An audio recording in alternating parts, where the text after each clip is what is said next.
तो दोस्तों AI hub में आपका बहुत बहुत स्वागत है। तो फोक्स आज हम लोग जो है पांडास का पार्ट 2 स्टार्ट करेंगे और आज हम लोग यहाँ पर पांडास के इंट्रोडक्शन को देखेंगे और पांडास के इंट्रोडक्शन को देखने के बाद हम लोग जो है यहाँ पर पांडास सीरीज मेथड के साथ काम करेंगे और सारे जो कॉन्सेप्ट्स हैं उनको सही से एकदम क्लियरली समझने वाले हैं। तो फोक्स अभी हम लोग बिना टाइम को वेस्ट किए चलते हैं अपनी स्लाइड्स में और सारे जो कॉन्सेप्ट्स हैं उनको समझ लेते हैं और फिर फाइनली पाइथन के साथ उसको इंप्लीमेंट करेंगे और देख लेंगे कि किस तरीके से हम लोग यहाँ पर पांडास के साथ में जो है वो काम करते हैं और पांडास कितनी कमाल की लाइब्रेरी है डेटा के साथ काम करने के लिए। तो स्टार्ट करते हैं अपना सेशन और चलते हैं स्लाइड्स के अंदर। तो भाई मैं आ चुका हूं अपने पांडास के इंट्रोडक्शन में और पांडास के इंट्रोडक्शन के अंदर हम लोग सबसे पहले देखेंगे कि पांडास होता क्या है, उसके बाद हम लोग पांडास का यूज़ देखेंगे और समझेंगे। तो सबसे पहले आप यहाँ देख सकते हो, अगर हम बात करते हैं यहाँ पर डेफिनेशन वाइज की, तो pandas is a Python library used for working with data sets. It has function for analysing, cleaning, exploring and manipulating data. The name pandas is a reference to both panel data and Python data analysis and was created by Wes McKinney in 2008। तो basically यार ये जो Python library है ये आपके पास panel data के लिए use होती है, मतलब ये आपके पास जो पैनल डेटा है, इसके पांडास का मतलब होता है पैनल डेटा। तो इस तरीके से पाइथन के लिए काफ़ी कमाल की लाइब्रेरी है जो कि डेटा आपके पास डेटा एनालाइजिंग के लिए यूज़ होती है, डेटा क्लीनिंग के लिए यूज़ होती है, डेटा मैनिपुलेटिंग के लिए यूज़ होती है और डेटा एक्सप्लोरिंग के लिए यूज़ होती है। मतलब ओवरऑल अगर आपको डेटा के अंदर से कोई भी कॉलम्स को या फिर डेटा के अंदर किसी भी टाइप का एनालिसिस करना है या फिर डेटा के अंदर कोई भी किसी भी तरह का काम करना है तो आपके लिए ये डेटा जो आपके पास मैनिपुलेटिंग लाइब्रेरी है पांडास, ये काफ़ी ज़्यादा कमाल की रहेगी। अब दोस्तों इसके अंदर हमने पढ़ा कि ये जो है आपके पास क्रिएट की गई थी आपके पास यहाँ पर वेस मैकिनी की जिन्होंने बनाई थी जो कि थी 2008 में। तो 2008 में जो है ये लाइब्रेरी आपके पास यहाँ पर बनाई गई थी और इसके अंदर जो है हम लोगों ने यहाँ पर ये बेसिकली बनाई गई थी इस पर्पज़ के लिए कि हम लोग किस तरीके से डेटा के अंदर एकदम जो है आपके पास यहाँ पर इन शॉर्ट कोड के साथ जो है आप यहाँ पर डेटा के साथ में डील कर सकते हो, फिर डेटा के इंपॉर्टेंट कॉलम्स को एक्सट्रैक्ट कर सकते हो या फिर ओवरऑल जो भी आपका प्रोजेक्ट है उसके ऊपर अगर आपको कोई काम करना है तो आपको डेफिनेटली पांडास लाइब्रेरी को तो यूज़ करना ही पड़ेगा। अब दोस्तों ये काफ़ी ज़्यादा कमाल की लाइब्रेरी है जो कि data manipulation, data cleaning, data exploring, data analysis, ये सारे काम जो है ये एकदम सही से जो है वो कर लेती है और आपको काफ़ी कमाल के रिजल्ट जो है यहाँ पर प्रोवाइड कर देती है। उसके बाद में हम लोग जो है यहाँ पर इसके साथ में जो है वो डील करेंगे और अभी जो है हम लोग इसके साथ में काम भी करेंगे और देखेंगे कि किस तरीके से हम लोग पांडास लाइब्रेरी के साथ में काम करेंगे और कितनी कमाल की लाइब्रेरी है जो कि हमें सारे डेटा के साथ में जो है वो फंक्शन या फिर ऑपरेशन जो है करवाने में हमारी हेल्प कर देती है।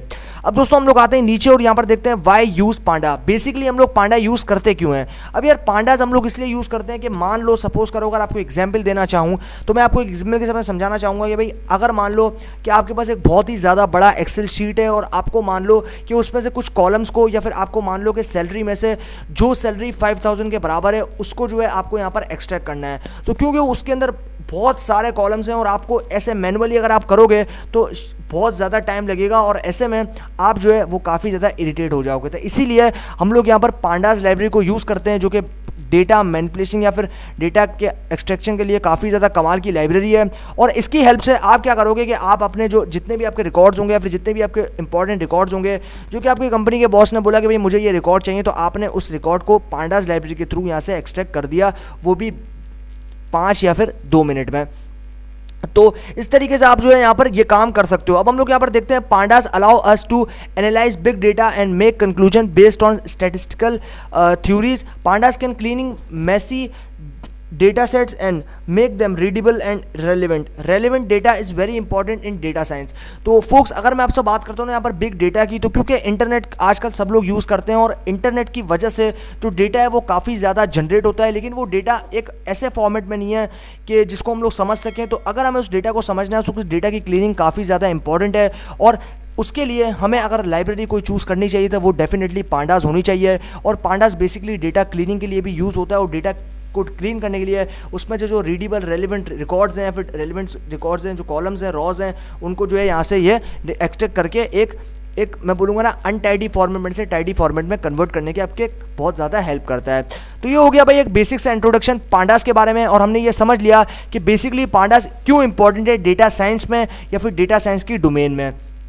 तो अभी हम लोग चलते हैं आगे और अभी हम लोग यहाँ पर पांडा सीरीज़ के साथ जो है यहाँ पर डील करेंगे और सीरीज़ के साथ में जो है हम लोग यहाँ पर अभी काम करते हैं और देखते हैं कि पांडास लाइब्रेरी के साथ हम लोग किस तरीके से डेटा फ्रेम के अंदर एक सीरीज़ को बना सकते हैं। तो दोस्तों आप यहाँ सिंपली देख सकते हो कि हम लोग जो है क्रिएट करेंगे एक सिंपल पांडास सीरीज़ एक लिस्ट के थ्रू। तो आप यहाँ देख रहे हो कि यहाँ पर एक लिस्ट है और इस लिस्ट को मैंने एक ऑब्जेक्ट जो कि है ए उसके अंदर मैंने स्टोर करवाया हुआ है। लेकिन सबसे पहले आपको यहाँ पर देखना पड़ेगा इंपोर्ट पांडास। तो यहाँ पर देख रहे हो आप कि हम पांडास को सबसे पहले इंपोर्ट कर रहे हैं, तो हम पांडास को इंपोर्ट कर सकते हैं इंपोर्ट पांडास एज पीडी। तो पीडी हो गया पांडा का एलियस और पांडा के एलियस के साथ में आप पांडा को इंपोर्ट कर रहे हो। उसके बाद में आपने यहाँ बनाया एक ऑब्जेक्ट और यहाँ पर आप देख रहे हो एक ऑब्जेक्ट जो कि है ए, उसके अंदर आपने यहाँ पर लिस्ट बनाई और लिस्ट के अंदर आपने कुछ रैंडम सी वैल्यूज दे दिया, फिर नंबर्स दे दिए। उसके बाद में आपने एक सब ऑब्जेक्ट बनाया और सब ऑब्जेक्ट के अंदर आपने यहाँ पर पीडी डॉट सीरीज मेथड को यूज़ किया और आपने अपना मेन ऑब्जेक्ट उसमें पास कर दिया और प्रिंट कर दिया उस सब ऑब्जेक्ट को। तो उसके बाद में आपके पास रिजल्ट आ जाएगा, यानी कि आपकी जो सीरीज़ है वो बन जाएगी। तो इस तरीके से आप जो है यहाँ पर इसके साथ में डील कर सकते हो और सीरीज मेथड को यहाँ पर यूज़ कर सकते हो और सीरीज मेथड के साथ में यहाँ पर जो है वो काम कर सकते हो। तो इसके बाद हम लोग यहाँ पर क्या करेंगे कि हम लोग जो है यहाँ पर रिटर्न करेंगे एक एरे को। तो आप यहाँ देख रहे हो कि return the first value of the series. अगर आपको फर्स्ट वैल्यू रिटर्न करनी है तो आपको यहाँ पर इंडेक्सिंग वैल्यू देनी पड़ेगी जो कि है 0। तो इंडेक्सिंग नंबर 0 पे 1 प्रेजेंट है, इंडेक्सिंग नंबर 1 पे जो है यहाँ पर 7 प्रेजेंट है, इंडेक्स नंबर 1 पे जो है यहाँ पर जो बेसिकली आपके पास 2 प्रेजेंट है। तो इस तरीके से 0 पे आपके पास 1 प्रेजेंट है, 1 पे आपके पास 7 प्रेजेंट है और 2 पे जो है आपके पास यहाँ पर 2 प्रेजेंट है। तो इस तरीके से आप जो है यहाँ पर, क्योंकि आपको पहली वैल्यू एक्सट्रैक्ट करनी है तो आपको इंडेक्सिंग वैल्यू 1 की देनी पड़ेगी। तो अगर आप 0 दोगे जो कि इंडेक्सिंग वैल्यू है 1 की, तो वो जो है यहाँ पर 1 एक्सट्रैक्ट कर देगा। तो इस तरीके से आप जो है यहाँ पर वैल्यू को एक्सट्रैक्ट कर सकते हो और आप यहाँ पर इंडेक्सिंग के थ्रू किसी भी वैल्यू को लिस्ट के आउट ऑफ कर सकते हो। तो इस तरीके से हम लोग जो है यहाँ पर इसके साथ में जो है वो यहाँ पर डील कर सकते हैं और इस तरीके से हम लोग यहाँ पर समझ सकते हैं।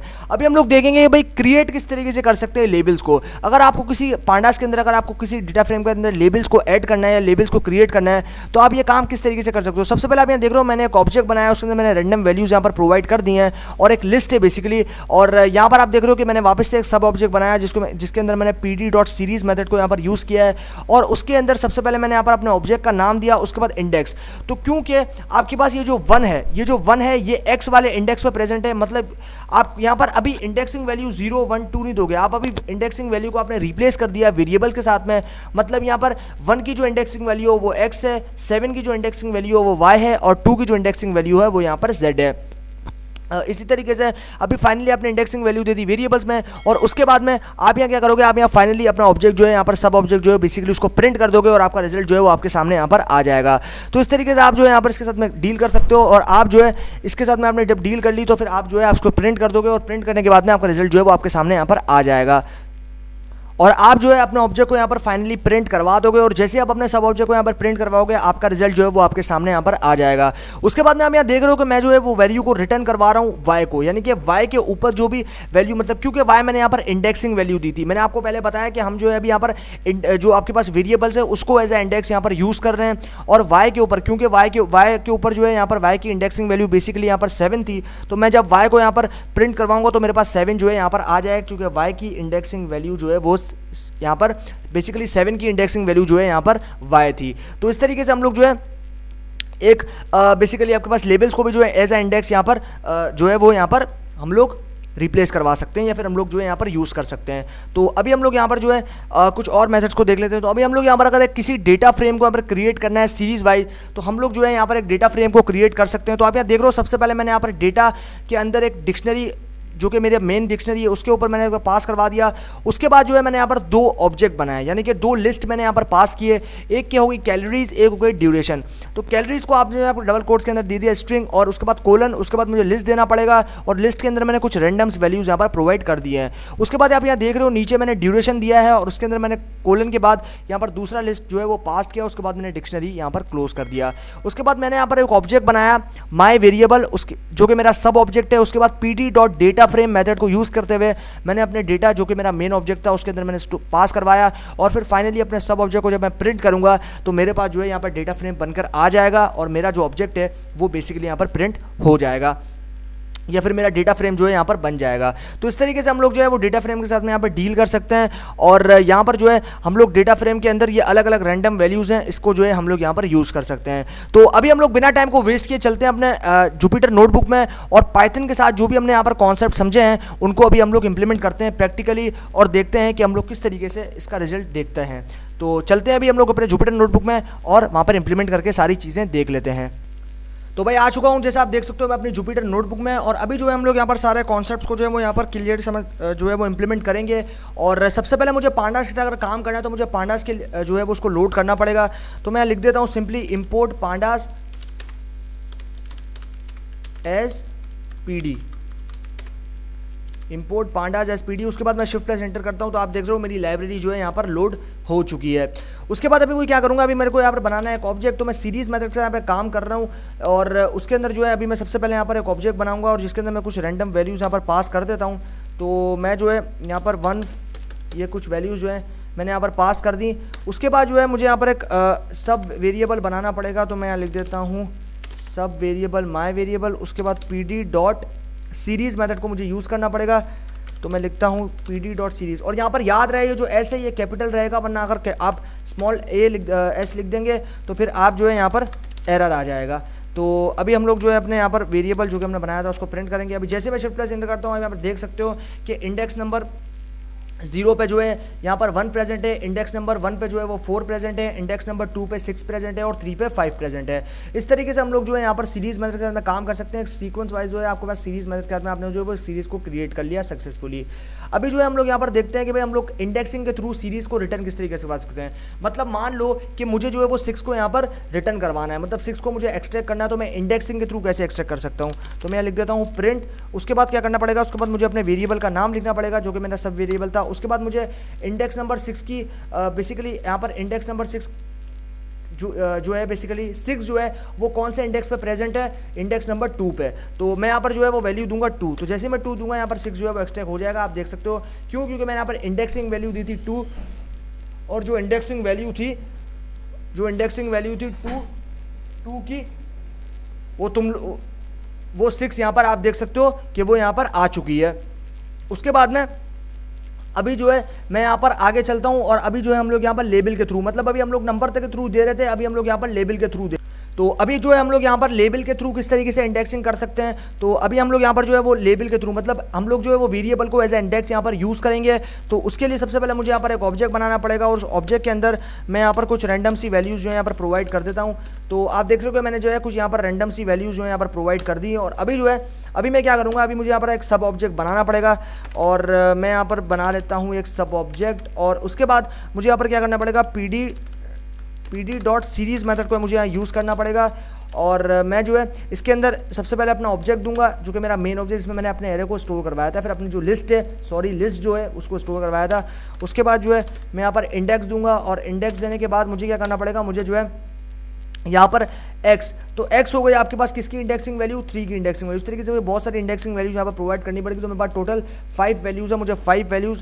तो मान लो कि मैं जो है यहाँ पर जो है y दे देता हूँ, फिर मैं दे देता हूँ यहाँ पर e, और फिर मैं दे देता हूँ यहाँ पर s दे देता हूँ, और मेरे पास एक और आखिरी वैल्यू है जो कि रहेगी मेरे पास यहाँ पर q। तो अभी जो है मैंने यहाँ पर इंडेक्सिंग वैल्यू जो है वो प्रोवाइड कर दी है, मतलब इंडेक्सिंग जो प्रोवाइड कर दी। अभी मैं क्या करूँगा, अभी मुझे यहाँ पर प्रिंट करना पड़ेगा अपना ऑब्जेक्ट को। तो मैं यहाँ लिख देता हूँ माय वेरिएबल। उसके बाद मुझे यहाँ पर क्या करना पड़ेगा, उसके बाद मुझे यहाँ पर शिफ्ट प्लस एंटर करना पड़ेगा। और जैसे मैंने आप देख रहे हो शिफ्ट प्लस एंटर किया, आप यहाँ देख रहे हो कि इंडेक्स नंबर जो आपके पास यहाँ पर 3 है वो इंडेक्स नंबर x पे प्रेजेंट है, और 4 है वो जो उसकी इंडेक्सिंग वैल्यू y है, 6 की इंडेक्सिंग वैल्यू यहाँ पर e है, 79 जो है वो x की इंडेक्सिंग वैल्यू, और 64 जो है वो q की इंडेक्सिंग वैल्यू। तो इस तरीके से आप जो है यहाँ पर देख रहे हो कि मैंने किस तरीके से यहाँ पर वेरिएबल्स को एज ए इंडेक्स यूज़ किया। मतलब 3 की इंडेक्सिंग वैल्यू x हो गई, 4 की इंडेक्सिंग वैल्यू y हो गई, 6 की e हो गई, इस तरीके से सो ऑन। ठीक है, इस तरीके से हम लोग यहाँ पर रिटर्न करवा सकते हैं। अब इसके अंदर भी हम लोग एक्सट्रैक्ट कर सकते हैं। तो मान लो कि मेरे पास यहाँ पर जो 4 है उसको मुझे यहाँ पर एक्सट्रैक्ट करना है, तो मैं क्या करूँगा, मैंने यहाँ पर इंडेक्सिंग यानी कि इंडेक्सिंग वैल्यू क्या है 4 की y, तो मैं यहाँ पर y लिखूँगा। तो मैं लिखूँगा प्रिंट। उसके बाद मुझे यहाँ पर माई वेरिएबल लेना पड़ेगा जो कि मेरा सब्जेक्ट ऑब्जेक्ट है। उसके बाद मुझे यहाँ पर y को पास करना पड़ेगा। तो मैं जैसे यहाँ पर y को पास करूँगा मेरे पास यहाँ पर 4 एक्सट्रैक्ट हो जाएगा। आप देख सकते हो मैंने जैसे ही y को, क्योंकि y जो है वो 4 की इंडेक्सिंग वैल्यू थी और मैंने 4 को यहाँ पर वाई के थ्रू, इंडेक्सिंग वैल्यू के थ्रू यहाँ पर एक्सट्रैक्ट कर दिया। तो इस तरीके से हम लोग जो है यहाँ पर काम कर सकते हैं। अभी हम लोग यहाँ पर जो है एक डेटा फ्रेम को क्रिएट करेंगे with the help of dictionary.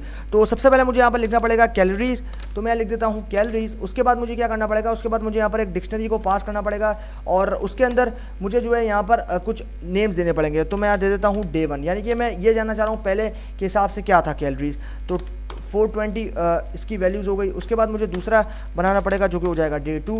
उसके बाद कोलन देना पड़ेगा। उसके बाद मुझे इसकी कुछ वैल्यूज़ देनी पड़ेगी। तो मान लो इसकी वैल्यू मैं देता हूँ 380। उसके बाद मेरे को एक और बनाना पड़ेगा जो कि होगा मेरे पास यहाँ पे डे 3, और डे 3 के अंदर मैं जो है यहाँ पर कुछ और वैल्यूज़ दे देता हूँ। जैसे मान लो कि मैं जो देता हूँ यहाँ पर 450। तो ये मेरे पास कुछ वैल्यूज़ आ गई। उसके बाद मुझे क्या करना पड़ेगा, उसके बाद मुझे यहाँ पर जो है अपना एक ऑब्जेक्ट बनाना पड़ेगा। तो मैं यहाँ पर माई डेटा नाम का एक ऑब्जेक्ट बना देता हूँ और उसके बाद मुझे यहाँ पर pd.data फ्रेम, और इसके अंदर याद रखना कि डेटा फ्रेम जो है डेटा का d और फ्रेम का f जो है वो बड़ा रहेगा। उसके अंदर आप कोई गलती नहीं करिएगा वरना फिर प्रॉब्लम हो जाएगी बहुत बड़ी। तो यहाँ पर मैं सीरीज़ मेथड को बेसिकली, सॉरी मैं यहाँ पर सीरीज़ मेथड को साथ काम कर रहा हूँ, मुझे सीरीज़ यूज़ करना पड़ेगा। तो मैं लिखता हूँ सीरीज़ और मैंने यहाँ पर लिख दिया pd.series। उसके बाद मुझे यहाँ पर कैलोरीज पास करना पड़ेगा इसके अंदर। तो मैं लिख दिया हूँ कैलोरीज। उसके बाद मुझे जो है यहाँ पर इसको प्रिंट करना है। तो मैं लिख देता हूँ प्रिंट। उसके बाद मुझे यहाँ पर माई डेटा जो कि मैंने यहाँ पर प्रिंट किया था। तो आप यहाँ देख रहे हो कि यहाँ पर जो है वो इंडेक्सिंग वैल्यू यहाँ पर आ गई है मेरे सामने। तो डे 1 जो है वो किसकी इंडेक्सिंग वैल्यू है 420 की, डे 2 380 की और डे 3 450 की। तो इस तरीके से आप जो यहाँ पर एक डेटा फ्रेम लाइक क्रिएट कर सकते हो और इस तरीके से आप जो है यहाँ पर काम कर सकते हो। तो अभी जो है हम लोग यहाँ पर क्या करेंगे, अभी हम लोग यहाँ पर एज अ इंडेक्स इसको यूज़ करेंगे। तो मुझे जो है अगर एज अ इंडेक्स इन वैल्यूज़ को डे 1 डे 2 और डे 3 को एज अ इंडेक्स यूज़ करना है तो मुझे यहाँ पर जो है सबसे पहले इसी चीज़ को मैं ऐसे कॉपी कर देता हूँ ताकि हमारा टाइम जो है वो वेस्ट ना हो। और मैं इसको यहाँ से कॉपी करके यहाँ पर पेस्ट कर देता हूँ। और अभी जो है अभी बस इसके अंदर चेंज क्या आएगा, इसके अंदर अभी चेंज आएगा मेरे पास इंडेक्सिंग का। तो यहाँ पर सिंपली जो है मैं यहाँ पर मैं इंडेक्स एट्रीब्यूट का यूज़ करूँगा और इंडेक्स एट्रीब्यूट के अंदर मैं जो है यहाँ पे इंडेक्स एट्रीब्यूट का यूज़ करूँगा और फिर मुझे यहाँ पर एक लिस्ट को देना पड़ेगा। उसके अंदर फिर मैं यहाँ दे देता हूँ डे 1 और दूसरा मुझे देना पड़ेगा डे 2। देन अभी जो है मैं क्या करूँगा, अभी मुझे यहाँ पर प्रिंट करना पड़ेगा। तो मैं लिख देता हूँ प्रिंट फंक्शन को यूज़ करते हुए माई डेटा, एग्जीक्यूट करता हूँ। तो आप यहाँ देख सकते हो कि भाई 420 की जो इंडेक्सिंग वैल्यू है वो डे 1 है और 380 की इंडेक्सिंग वैल्यू जो है वो 380 है। तो इस तरीके से हम लोग जो है यहाँ पर इंडेक्सिंग वैल्यू के थ्रू भी जो है यहाँ पर हम लोग काम कर सकते हैं। तो इस तरीके से हम लोग जो है यहाँ पर डील कर सकते हैं इसके साथ में, और इस तरीके से हम लोग यहाँ पर डेटा को जो है वो यहाँ पर क्रिएट कर सकते हैं। तो अभी सिंपली हम लोगों ने डेटा जो है यहाँ पर सीरीज़ को तो क्रिएट कर लिया और इंडेक्सिंग वैल्यू भी हमने देख ली। लेबल्स वाइज किस तरीके से एडजस्ट करवा सकते हैं, रिएक्ट करवा सकते हैं, वो भी सारा कुछ देख लिया हमने। उसके बाद जो है अभी हम लोग यहाँ पर क्या करेंगे, अभी हम लोग यहाँ पर एक डेटा फ्रेम को जो है वो क्रिएट करेंगे और उसके साथ जो है अभी हम लोग यहाँ पर काम करेंगे। तो सबसे पहले मुझे यहाँ पर डिक्शनरी को यूज़ करना पड़ेगा और उसके अंदर मैं जो है वो यहाँ पर मान लो कि दे देता हूँ यहाँ पर फ्रूट्स। तो पहले मैं फ्रूट्स दे देता हूँ। उसके बाद मुझे यहाँ पर एक लिस्ट देनी पड़ेगी और लिस्ट में मान लो कि मैं पहले देता हूँ एप्पल। उसके बाद मैं दे देता हूँ यहाँ पर बनाना। देन मैं यहाँ पर दे देता हूँ ग्रेप्स और ये मेरे पास यहाँ का लिस्ट तो आ गई है और मेरे पास यहाँ पर मैंने दे दी लिस्ट। उसके बाद में मुझे यहाँ पर एक दूसरा भी बनाना पड़ेगा। तो मैं यहाँ पर इसकी प्राइस के लिहाज से बना देता हूँ। तो मैं लिख देता हूँ प्राइस।